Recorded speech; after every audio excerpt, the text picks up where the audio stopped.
दोस्तों स्वागत है आप सभी का आपके अपने YouTube चैनल प्राइम प्रभाकर पे। दोस्तों आज की इस वीडियो में हम देखने वाले हैं भारत के राष्ट्रीय बजट को। इससे पहले के एक वीडियो में हमने यूपी का बजट देखा था, तो यूपी पीसीएस की क्विक रिवीजन सीरीज के तहत हम विशेष इंपॉर्टेंट टॉपिक्स देख रहे हैं, उन टॉपिक्स को जहां से आपके एग्ज़ाम में ज़रूर ही क्वेश्चन मिलेंगे। हर साल इंडिया बजट और यूपी बजट से इसमें क्वेश्चन बनते हैं। तो हमने प्रीवियस वीडियोस में अपने यूपी बजट देखा था, अभी इंडिया बजट देख रहे हैं। अब इसके बाद हम इंडिया का इकोनॉमिक सर्वे और यूपी का इकोनॉमिक सर्वे देखेंगे, क्योंकि इन चार टॉपिक से ही आपके एग्ज़ाम में 7-8 सवाल देखने को मिल जाते हैं। ठीक है, तो ये बहुत इंपॉर्टेंट टॉपिक है, इसको आप लोग ज़रूर देखिएगा और अच्छे से कवर करिएगा। और हमने बहुत शॉर्ट में पूरा शॉर्ट नोट्स बना करके आराम से इसको कवर कराया, तो आराम से ये वीडियो बहुत छोटी रहेगी और उसमें हमने उन सारे फैक्ट्स को, सारे इंपॉर्टेंट टॉपिक को ले लिया जहाँ से आपके एग्ज़ाम में क्वेश्चन बनेंगे। इसके अलावा हमने पूरी क्विक रिवीजन सीरीज जो हमने जितने भी वीडियोज़ लिए हैं, भारत की, विश्व की सभी जनजातियों, ज्वालामुखी, पर्वत, पठार, नदियाँ, उन सब की प्लेलिस्ट बना दी है। तो वो वीडियोज़ आप जल्दी से कर ले, छोटी छोटी वीडियोज़ हैं, ताकि आपका रिवीजन आसानी से होता रहे। और इन सब की अगर प्लेलिस्ट चाहिए शॉर्ट नोट्स की, ताकि आप बार बार देख सके, रिवीजन कर सके, तो मेरा टेलीग्राम ज्वाइन कर ले, वहाँ पे मैं इन सब की PDF डाल दूंगा। ठीक है, तो चलिए देखते हैं बजट को। आज हम राष्ट्रीय बजट देखने वाले हैं 2024-25 का। बजट जो है 2024-25 बजट के बारे में कुछ स्पेशल बातें हैं, उनको मैं आपको बता देता हूँ। बजट जो है, बजट एक अपने आप में फ्रेंच वर्ड है। ठीक है, ये एग्ज़ाम में वैसे आने के चांस कम रहते हैं, पर फिर भी आप याद रखेंगे बजट अपने आप में एक फ्रेंच वर्ड है। और आपका जो कॉन्स्टिट्यूशन है उसमें बजट शब्द का कहीं पर भी जिक्र नहीं, ये आपको याद रखना है।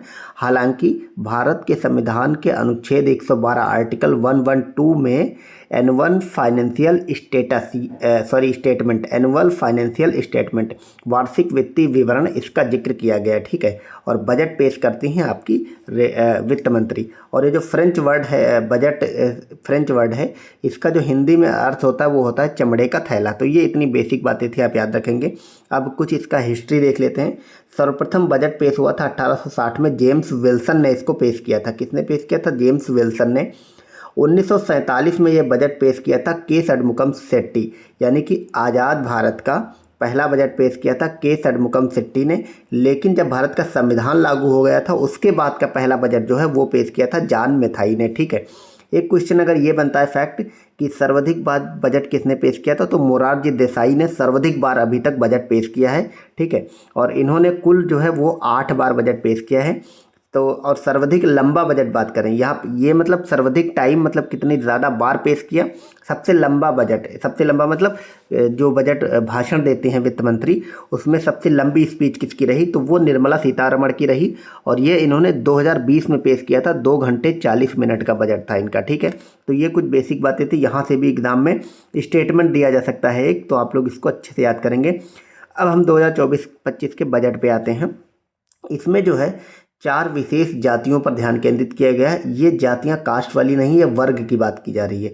तो गरीब, महिलाएं, युवा और अन्नदाता, तो ये आप याद कर लेंगे, क्योंकि ये वन लाइनर में भी सवाल बन सकता है। दे देगा कि निम्न में से 2024-25 बजट निम्न में से किस पर फोकस्ड है या किस पर नहीं है, और इनमें से ऑप्शन रहेगा, कुछ ऑप्शन इससे बाहर के रहेंगे। तो ये आप याद रखेंगे, 4 वर्गों पर यह बजट केंद्रित है, गरीब, महिलाएँ, युवा और अन्नदाता।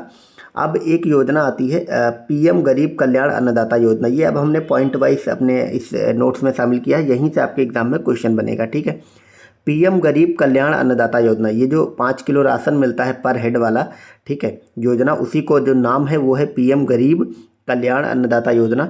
इसको 5 वर्ष एक्सटेंड, यानी कि 5 वर्ष के लिए इसको और बढ़ा दिया गया है। ठीक है, अब ये 2024 से लेकर के ये 28-29 तक बढ़ाई गई है। 80 करोड़ लोगों को इसके तहत राशन दिया जा रहा है।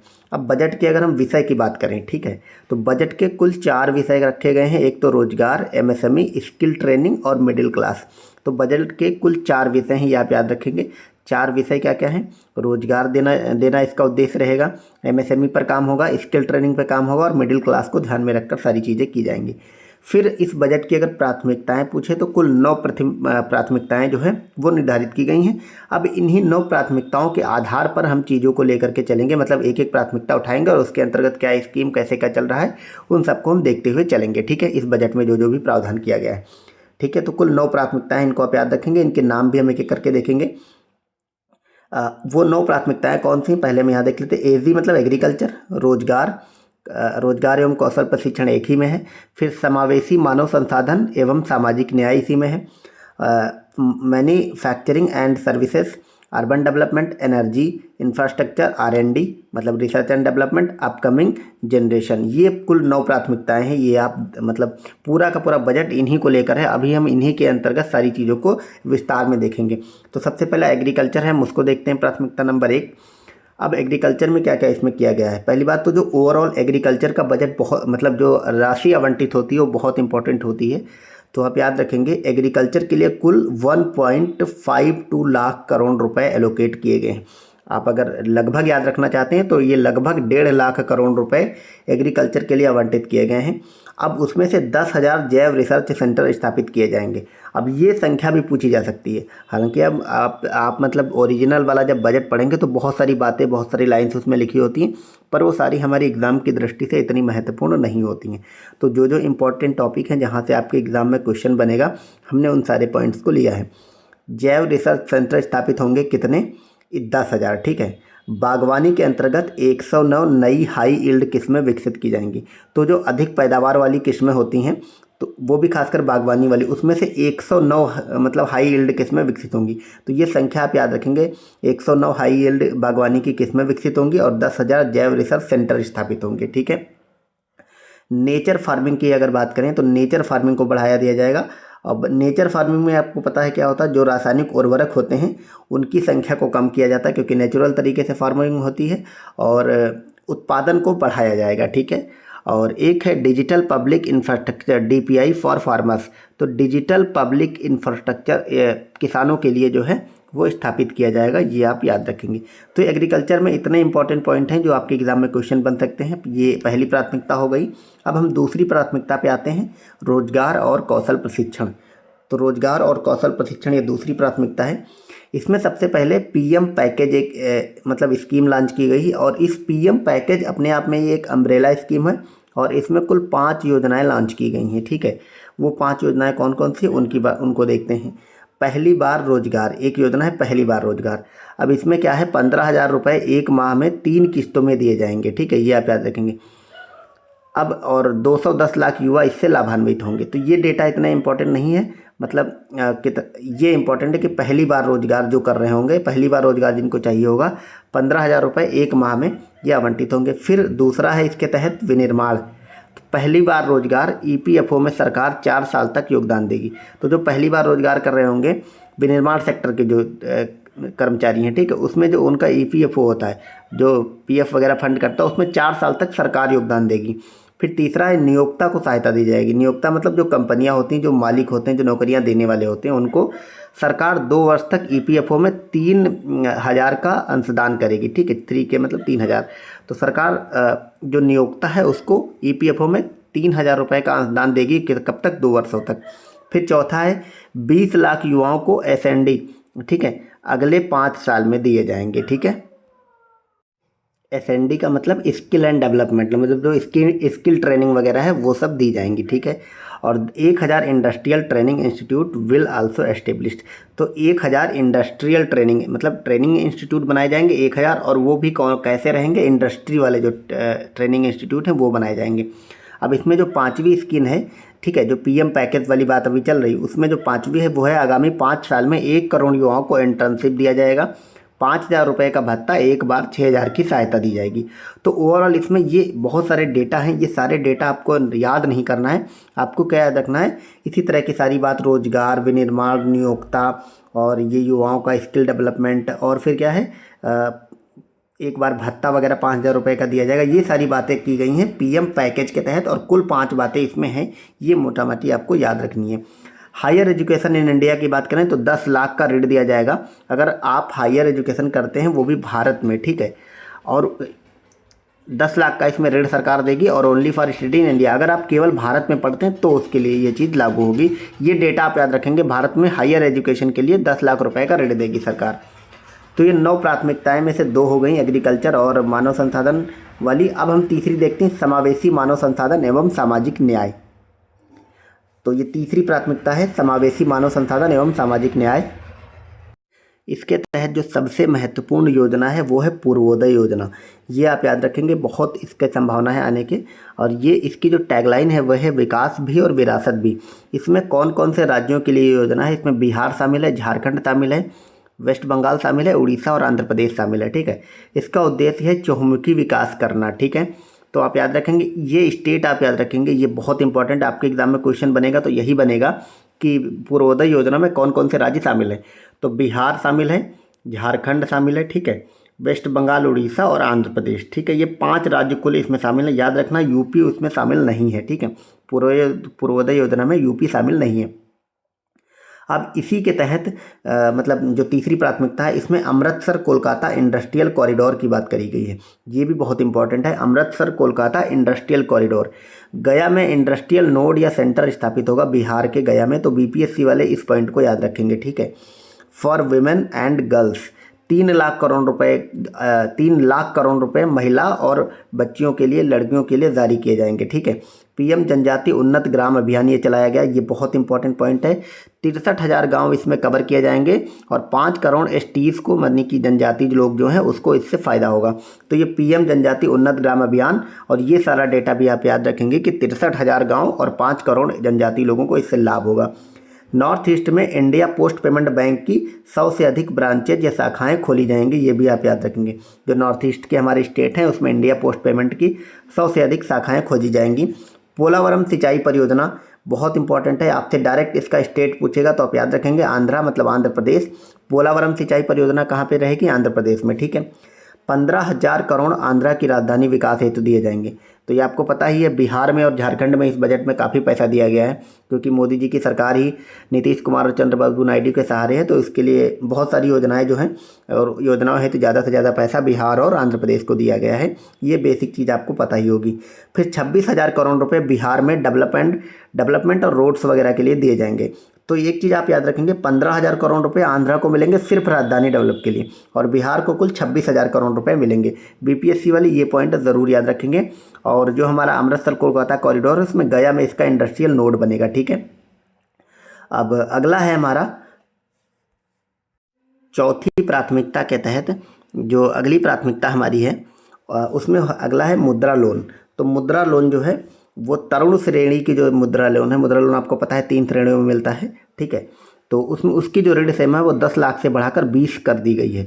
तो पहले जो मैक्सिमम आपको मिलता था 10 लाख मिलता था, वो अब आपको 20 लाख तक का ऋण मिलेगा, ठीक है। 12 इंडस्ट्रियल पार्क भारत में स्थापित होंगे। ये संख्या आप याद रखेंगे इस टाइप की, कितने इंडस्ट्रियल पार्क लगाए जाएंगे, तो 12। क्रिटिकल मिनरल मिशन एक ये लॉन्च किया गया है मिनरल से रिलेटेड। और multi product food eradication unit 100 lab for food inspection, यानी कि जो खाद्य परीक्षण है उसके लिए 100 लैब स्थापित की जाएंगी, ये भी आप याद रखेंगे। तो इसमें इससे ज़्यादा कुछ आपको नहीं पढ़ना है।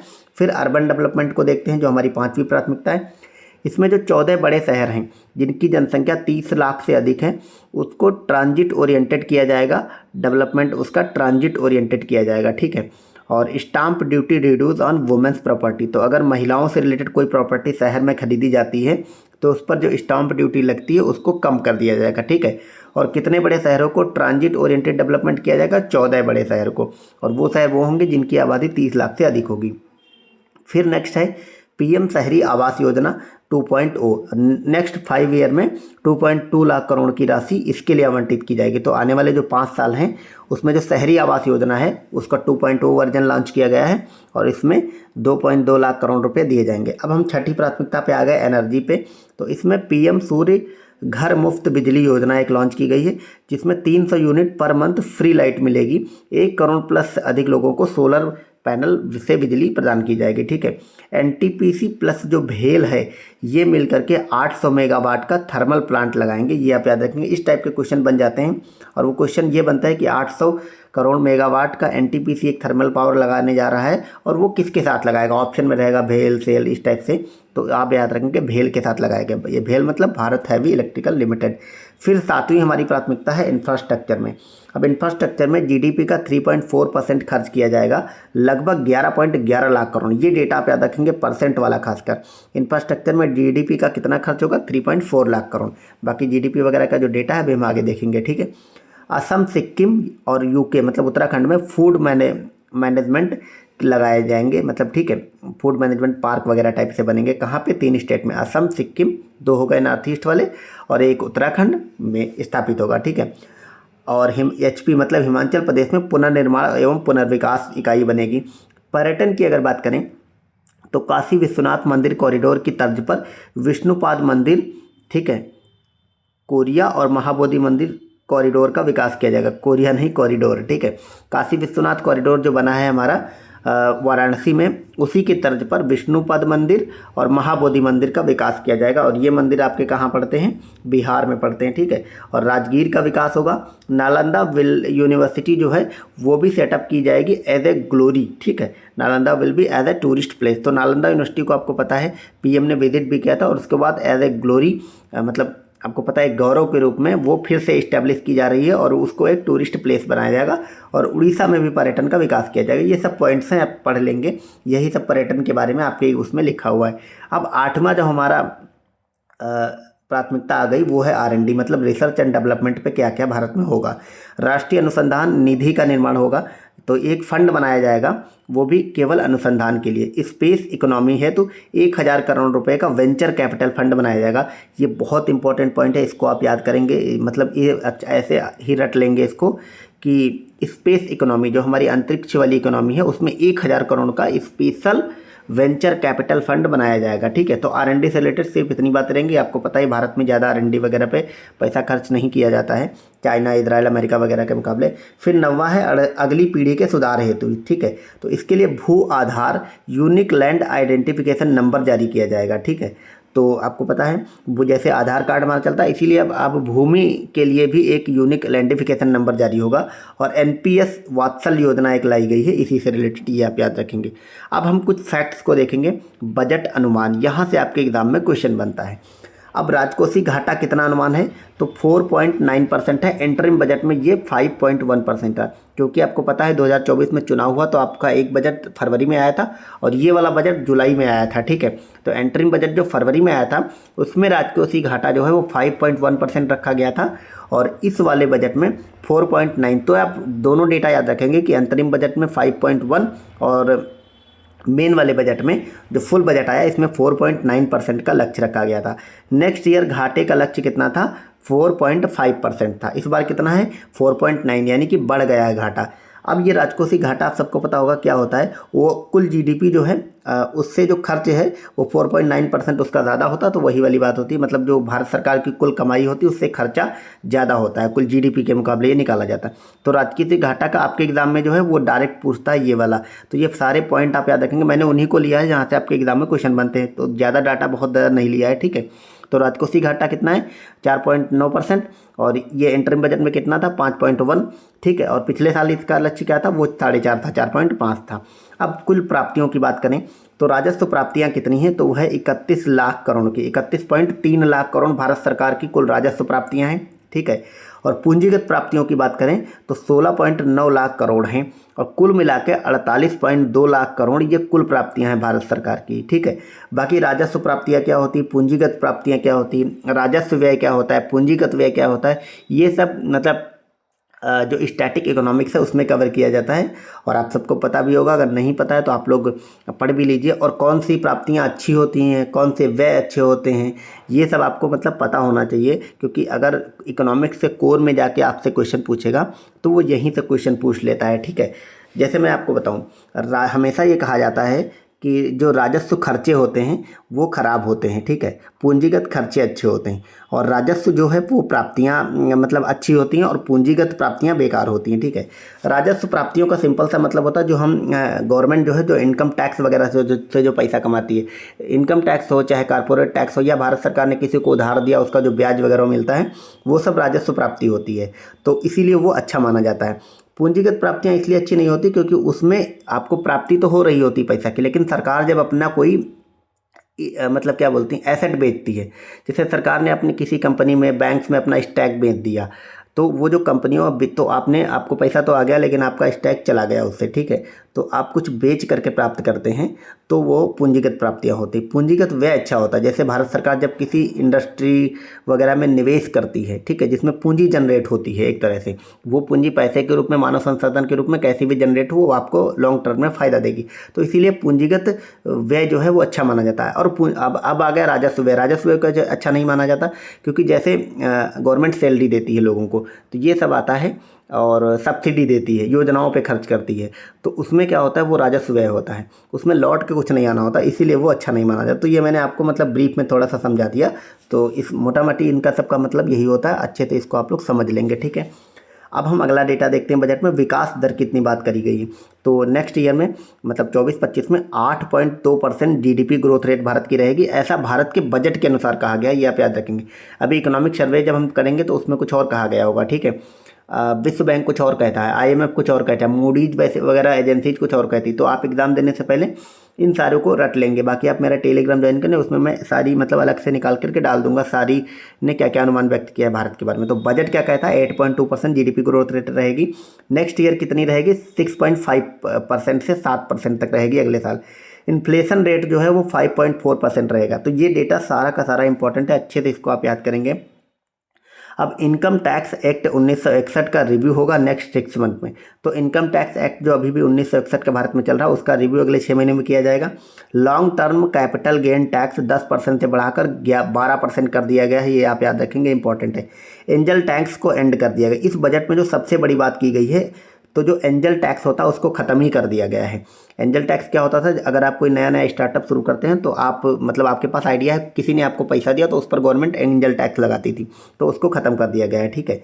फॉरेन कंपनीज़ पर टैक्स जो है वो 40% से घटाकर 65% किया गया। तो आप याद रखेंगे, जो भी विदेशी कंपनियां भारत में आती हैं, निवेश करती हैं, तो उन पर 40% टैक्स घटा करके 35% कर दिया गया है।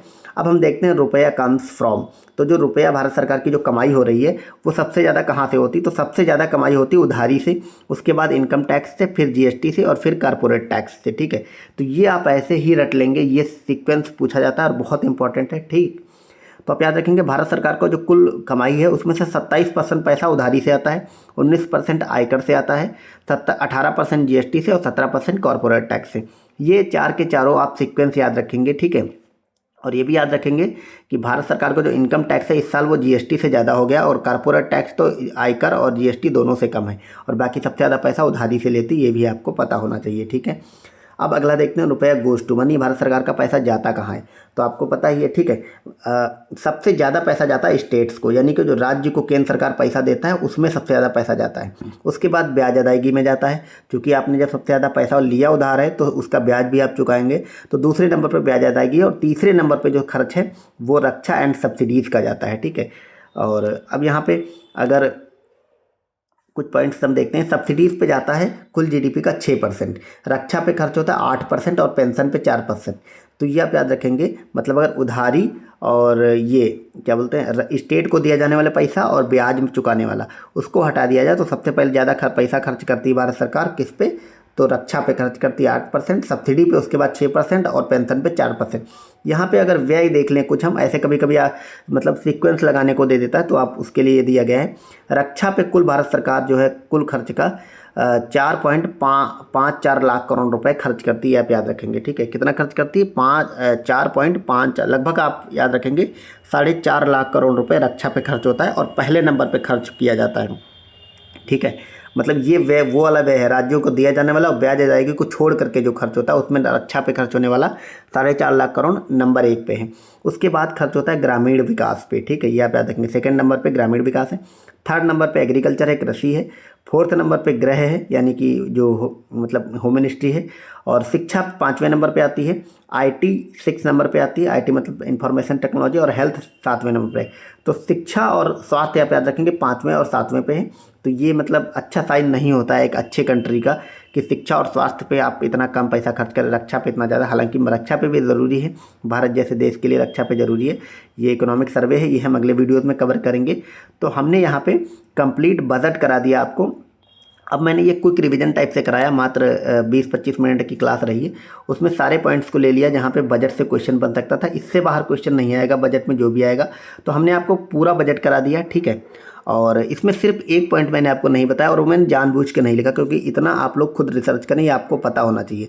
वो लिखना चाहता तो मैं शुरू में ही उसको लिख देता कि ये सारी बातें तो मैंने करा दी, लेकिन भारत सरकार निर्मला जी ने जब बजट जारी किया था, तो आप मुझे कमेंट करके ये बताएं ये बजट की कुल धनराशि कितनी थी, यानी कि ये बजट कुल था कितना, कितने लाख करोड़ का था, ठीक है।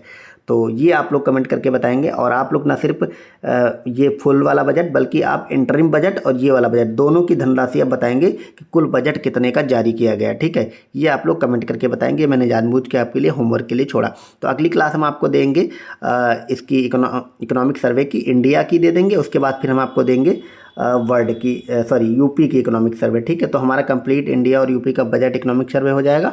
और इसके अलावा अब मैं आपको आर्थिकी कराऊंगा, तो पूरे 1 साल का इकोनॉमिक्स से रिलेटेड जो भी करंट रहा होगा वो सारा मैं कंप्लीट करा दूंगा। मेरी नोट्स रेडी हो चुकी है, मैं उसको भी जल्दी ही आपको एक वीडियो प्रोवाइड करूँ। तो आने वाले समय में जल्दी जल्दी सारी वीडियोज़ मिलेंगी, और आप लोग वीडियो देखते रहिए, निवेदन करते रहिए। नोट्स मत बनाइए, वीडियो को 2-3 बार देख लीजिए, या फिर इसकी PDF आप मेरे टेलीग्राम पर जाकर डाउनलोड कर लीजिए। बाकी भी UP PCS quick revision series वाले वीडियोज़ नहीं देखे तो जा करके देखें।